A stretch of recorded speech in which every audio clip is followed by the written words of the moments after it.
दर्शक बंधु आज राज्य में सुना और रूपा मूल्य में बड़ परिवर्तन आसी।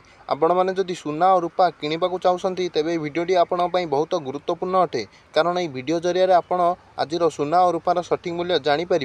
तेज केते रही आज सुना और रूपा दर और गतकाली केते परिवर्तन होती आसतु यही भिडियो जाना। आज भारतर राजधानी नुआ दिल्ली में 24 क्यारेट सुना दर 10 ग्राम पिछा 69,750 टंका रही था बेले 22 क्यारेट सुना दर 10 ग्राम पिछा 91,450 टंका रही। सेहीपरि आज ओडिशार राजधानी भुवनेश्वर में 24 क्यारेट सुनार मूल्य 10 ग्राम पिछा 69,600 टंका रही था बेले 22 क्यारेट सुनार दर 91,300 टंका रही।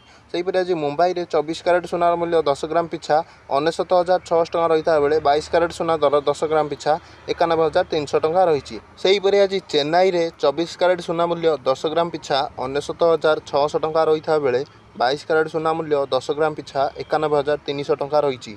सेहीपरि आज कोलकाता में 24 क्यारेट सुना मूल्य 10 ग्राम पिछा 69,600 टंका रही था बेले 22 क्यारेट सुना मूल्य 91,300 टंका रही एवं रूपा किलो पिछा 1 लाख टंका और 7,000 टंका होईची। यह था आज सुना और रूपार सठिक मूल्य। मुझे आज भिडियो आपको सुना और रूपार आज सठिक मूल्य प्रदान करी। तेणु आम चैनल टी दयाकोरी लाइक और सब्सक्राइब कर दिंतु।